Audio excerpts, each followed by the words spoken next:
This is News 25 with Deanna O'Donnell and Stacy Jensen. News 25, local news you can count on. News is brought to you by J.K. Nelson Law. Give them a call, 727-9900. News is also brought to you by Desert View Hospital. You can count on us. Thanks for tuning in to News 25 here on KPVM TV and Ace Country Radio. I'm Deanna O'Donnell. And I'm Stacy Jensen. It is Wednesday, September 7th. Well, Las Vegas Metro Police are asking for help in identifying an individual who has taken the life of a reporter who spent his life giving back in public service on the front lines. Las Vegas Metro Police have released a video and photos of the person believed to have stabbed to death a Las Vegas Review-Journal investigative reporter by the name of Jeff German. Police are asking for the public's help finding more footage and helping identify the suspect. On September 3rd at approximately 10:33 in the morning, Las Vegas Metro Dispatch received a call in regards to an unresponsive man outside a residence at the 7200 block of Bronze Circle. Arriving officers and medical personnel pronounced the 69-year-old victim deceased at the scene. Detectives have been able to locate the images of the suspect. At this time, it appears the suspect was potentially casing the area to commit other crimes before the homicide occurred. Police are asking individuals to review their video camera at home and businesses to see if they captured the suspect in the area of Vegas Drive in Rock Springs on September 2nd between the hours of 8 a.m. and 1 p.m. The vehicle the suspect was driving appears to be a red GMC Yukon. Police say the stabbing stemmed from an altercation that German had with another person. The images show a person wearing a wide straw hat, bright orange reflective long sleeve shirt, blue jeans, gray shoes, and carrying a black or dark blue shoulder bag. German, whose reporting career spanned about 40 years, died from multiple sharp force injuries, according to the Clark County Coroner's Office. Anyone with any information is urged to contact the Las Vegas Metropolitan Police Department Homicide Section by phone at 702-828-7777 or at Crime Stoppers NV. And on Monday, September 5th, at approximately 8:58 a.m., Nevada State Police Highway Patrol Trooper conducted a traffic stop on US 93 at mile marker 75 in White Pine County for an equipment violation. This location is about 20 miles north of Ely, Nevada. The vehicle was traveling northbound on US 93 when the trooper observed the violation and initiated a traffic stop. Upon contact with the driver, the trooper observed signs of possible criminal activity and requested consent to search the vehicle. The driver granted consent to search the vehicle, and then a game warden with Nevada Department of Wildlife arrived on scene to assist the trooper. The search yielded approximately 56 pounds of suspected fentanyl with an estimated street value of $3.6 million. The suspect was arrested and charged with numerous drug-related offenses. The investigation is currently ongoing and no further information is available at this time. And DMV police have arrested another individual, again, for selling a stolen vehicle online. Police with the Nevada Department of Motor Vehicles arrested a Las Vegas man suspected of selling a stolen vehicle online. 23-year-old Chad Anthony Livingston Cook was apprehended without incident on August 26. He allegedly listed a car, a 2015 Mercedes-Benz C300, on OfferUp and sold it for $14,000 cash to an out-of-state buyer at a local casino. The buyer then returned to New Mexico only to learn that the state's DMV that the vehicle was carrying a fake title. Investigators say that Livingston Cook communicated with the victim through OfferUp and later by text message, allowing Nevada DMV officers to link him to the unsuspecting buyer. Following a weeks-long investigation, officers alleged that an accomplice of Livingston Cook's fraudulently obtained credit from an unrelated second victim to purchase the vehicle at a local dealership before it was listed on OfferUp, which is an online service. Investigators were also able to tie Livingston Cook's phone number to the fraudulent credit application through Livingston Cook and he refused to identify any co-conspirators. The arrest is the second made in August by the DMV officers pursuing a fraudulent online vehicle sale. That Livingston Cook has now been booked into the Clark County Detention Center on 4 felony charges and 1 gross misdemeanor, including the unlawful transfer of interest in a motor vehicle. Anyone who believes that they have been the victim of a fraudulent vehicle sales scam is urged to contact the DMV's Compliance Enforcement Division at 702-486-8626, or you can go to dmvmv.gov. That number again, 702-486-8626, or dmvnv.gov. And District Attorney Chris Arabia spoke to News 25 about an animal cruelty case that has been in the court system for 4 years. Philip Peng was in court before Judge Robert Lane last week, the man who was being held for 2 charges of animal cruelty back on July 28th of 2018, was in court for a status check on his case. During this case in 2018, there were allegations made that a person with Peng's description to have allegedly threatened an employee at a local donut shop here on Highway 372 in Pahrump. Deputies were dispatched to Peng's property and found a tortoise with a hole drilled in the end of its shell. According to police, there was a chain looped through this drilled hole. Deputies also found that the desert tortoise was approximately in a 10-inch deep bucket of water. At the time, Nye County Sheriff's deputies subsequently removed this desert tortoise from the location, placing it in protective custody, seeking the help that it needed. Peng allegedly stated that he drilled these holes with a power drill in order to attach the leash to it. Peng also stated, according to police, that he placed an S-hook inside of the hole first, and the hole started growing bigger. Deputies say that Peng filled that first hole with epoxy and allegedly proceeded to drill a second hole for another chain. Peng spoke a few words during this status check. Percival was my first PD. He wanted me to go for evaluation without my consent, but I went anyway. So I come back with a flying collar, good and competent to stand trial. I remember. So it's been a long time now. Right. I've been waiting for 4 years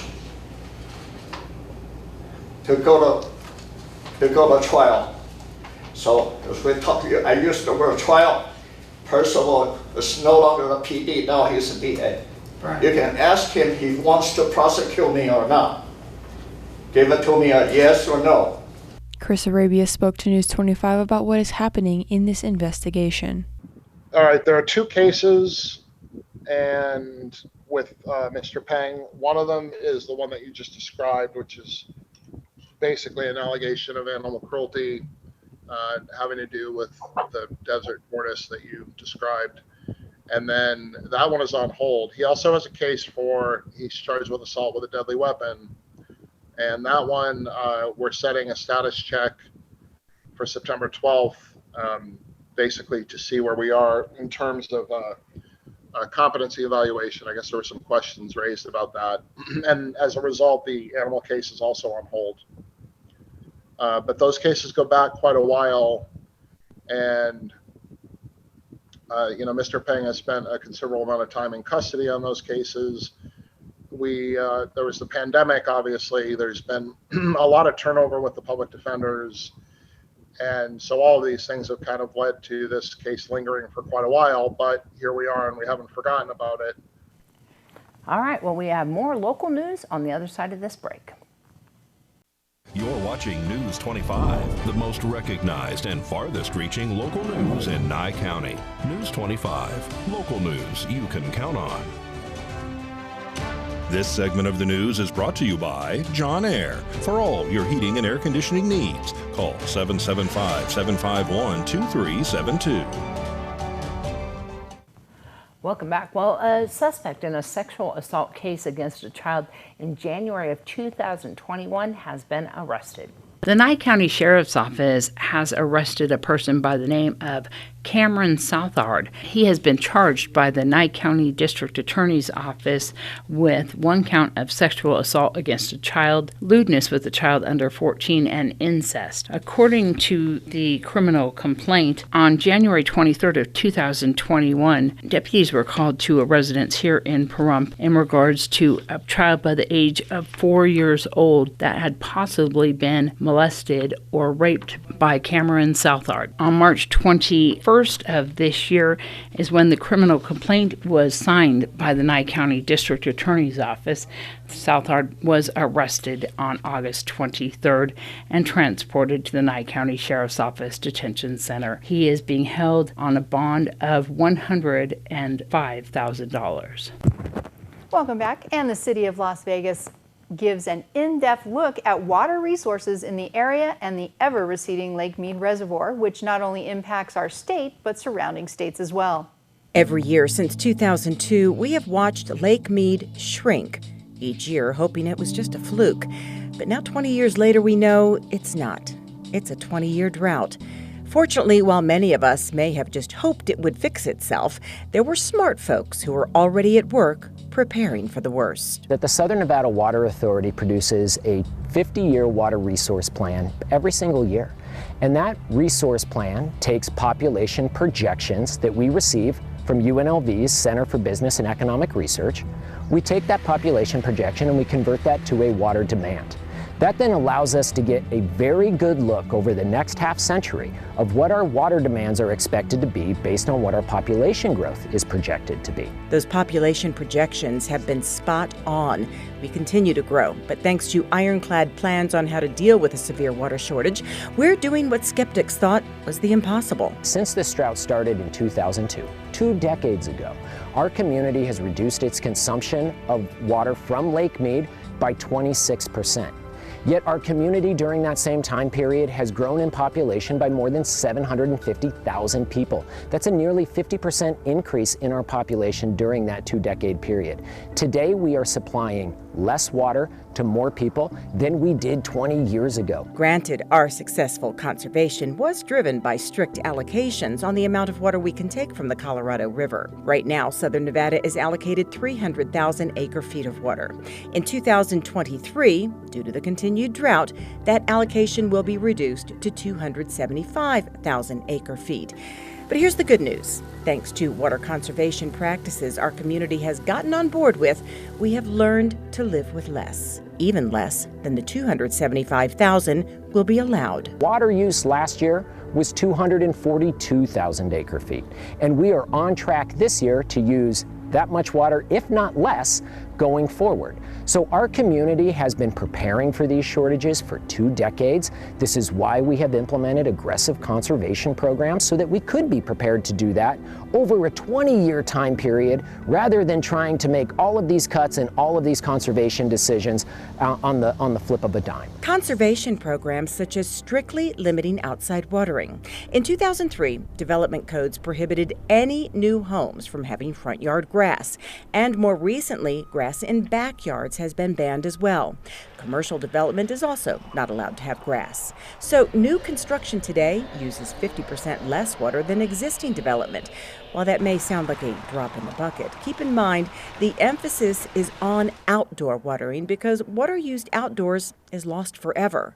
Water used indoors is 100% recycled. If it goes down a drain in your home, whether that's the sink, the laundry, the shower, regardless, as long as it makes its way into the wastewater collection system, all of that indoor water use is reclaimed, treated to clean water standards, and recycled back to Lake Mead through the Las Vegas Wash. So our indoor water use is like a perpetual motion machine. It's water that we continue to be able to use over and over again. We can live on less water. We've proven that for 20 years, but it is a community-wide effort. We can all do our part. Here's how. The number one thing that you can do is eliminate your grass.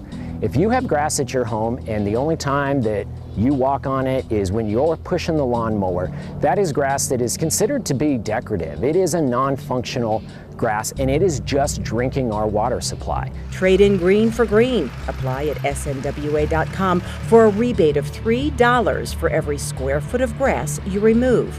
Secondly, change your watering clock 4 times a year to meet seasonal watering schedules. 3 days a week in the spring and fall, 1 day a week in the winter, and any day in the summer except Sundays, and never between 11 a.m. and 7 p.m. And when we get free water from Mother Nature, just turn your watering system off altogether for a couple of days. Adjusting your system can save you up to $300 a year on your water bill. And finally, remember, we're all in this together, and no one wants to fail. The other thing that I would say is keep in mind that everybody in Southern Nevada that is working on water issues, that is helping to manage regional water supplies and make decisions, we're all Southern Nevadans too. We're invested in this community just as much as you are. Our goal is to manage those water resources so that we can continue to enjoy the quality of life that every Southern Nevadan has come to know. All right, well, at least we got some info on what's going on over there. We did. We definitely did. We'll be back with more local news right after this break. You're watching News 25, brought to you by Mountain West Lawyer, Injury Attorneys, 727-9500. Also brought to you by Silver State Health. Visit silverstatehealth.org or call 702-471-0420 for an appointment. News 25, local news you can count on. Well, a new survey from Cleveland Clinic is highlighting what men know about their health and what issues concern them most. When it comes to men's health as they age, a survey from Cleveland Clinic found sexual health is a big concern. Of those polled, 44% are worried about erectile dysfunction, 39% with loss of sex drive, and 36% with low testosterone. I think that this is something that men realize can change with age, and many men may not realize that it can happen to men of all ages. Urologist Dr. Peter Bayich says the survey had some other interesting findings as well. Like more than half of men, about 58%, incorrectly think low testosterone is the most common cause of erectile dysfunction. In fact, most men who have erectile dysfunction, particularly over age 50, it's much more likely to be a consequence of cardiovascular disease like hardening and narrowing of the arteries. It can be due to diabetes and all sorts of different things. A relatively small percentage of men have low testosterone as the primary cause of their sexual issues. In addition, the majority of men incorrectly believe that they are more likely to get prostate cancer compared to any other cancer. Prostate cancer is very prevalent, but there are a number of other cancers that are also very common. Dr. Bayich says this is why it's so important for men to go in for routine checkups, which the survey shows they are not doing. 55% say they don't get regular health screenings. Men across the board need to take better care of their health. I think what we find is that men tend to be more reactive when issues arise and maybe less proactive. So by getting routine health screenings, by really understanding your health status, that things can be detected earlier on. For Cleveland Clinic, I'm Brittany Harris. Well, Dr. Bayich says it's also important for men to know their family history. The survey found 77% don't know their family history when it comes to urological issues, and 64% don't know their family history when it comes to cancers. And here's Darby with a beautiful but shy cat available for adoption at our local shelter. Today's Save a Pet segment is made possible by Realty Executives in Action. Put the team at Realty Executives in action for you. Hi, I'm Darby here at the Nye County Animal Shelter, and today we are joined with Moo. Moo is the one right here, the little black and white tuxedo cat. She is beautiful. She has beautiful green eyes. She is quite shy though because she is a bonded pair with Callie right over here. They're sisters. They came from the same home, and just because of the new environment, lots of loud noises, lots of banging and things like that, dogs barking, so it's quite scary for them. They do enjoy cuddling together. They wish that they would go together, so if you're looking for two kitties, these two would be an amazing group to go. They are both around 3 years old, both females, Callie and Moo. If you want to come and see either of them here at the Nye County Animal Shelter and spend some time with them in the kitty cat interaction room, you can give them a call at 775-751-7020. They're located at 1580 East Seary Lane, right across the street from the Nye County Treasurer's Office. They also have a Facebook page, which is the Nye County Animal Shelter. News 25 Weather Cam is brought to you by Lerner and Rowe Injury Attorney's Office in Pahrump. In a wreck, need a check? Call 702-877-1500. All right, well, Ooh, dark cloud coming over. And I also hear rumors that we might have some like cooler temperatures. Cooler temperatures are in the way. We're going to see that. John's going to have a full forecast update for us right after this. News 25 weather is brought to you by Dairy Council of Nevada. The splash of cream in your coffee, the dollop of sour cream on your burrito, the melted toasty cheese on your pizza. Undeniably delicious, undeniably dairy. Enjoy what's real. Hi, good evening, Nevada. It's John Kohler from the KPVM Channel 25 Weather Studios on a sweltering Wednesday. Yes, we're the station that put the swell in swelter. How about that? Fernley Fallon, 101, 103 degrees. Oh my. Carson City checked in at 97. Seemed almost pleasant. Then you get to Tonopah, 95. That's the coolest spot in the state. Bernass. Goldfield saw 97. Beatty up to 106, 109 out there in Amargosa. That's your hot spot. And Vegas close behind at 106 degrees. Out in Death Valley, it's 120 miserable, sweltering degrees. And here in the paradise of Pahrump, let's take a look. 103, that's where we're at. That's our current temperature. 105 just a little bit earlier. Winds giving us a little bit of cooling action out of the south-southwest to 13 miles per hour as the sun rose this morning and all its glory, hope, and promise for a new day at 6:20. It'll set this evening at 7:02. It'll be a gorgeous sunset. Beautiful clear skies. Wonderful star watching tonight in a low of 79 degrees as those winds whisper to us gently out of the east and southeast to 8 miles per hour. And humidity kicking up to 28%. Does that smell like clouds, perhaps? Let's take a look. Yeah, in fact, we have clouds the next couple days and building towards a big rain event on Saturday. Temperature's going to drop out of the sky down to 83 degrees. That'll seem pretty pleasant on Saturday. Sunday, Monday, we have some leftover squalls. They don't really mention much on Sunday, but Monday, 15% chance of rain. And temperatures for the rest of the week, about low 90s, 93, 91, 99. Hey, looking pretty good for Monday, Tuesday, Wednesday. Get past this last little spat of post-monsoon, and we shall be on our way. But make your plans for a bowl of chili or something good on Saturday while the temperatures are cool. Back to the desk. Here's Deanna. You know, I'm waiting to see how that rain is going to pan out, the prediction of it, because I know, and everybody knows that all the rain goes around my house and rains everywhere else but except my house, and that's how it always is.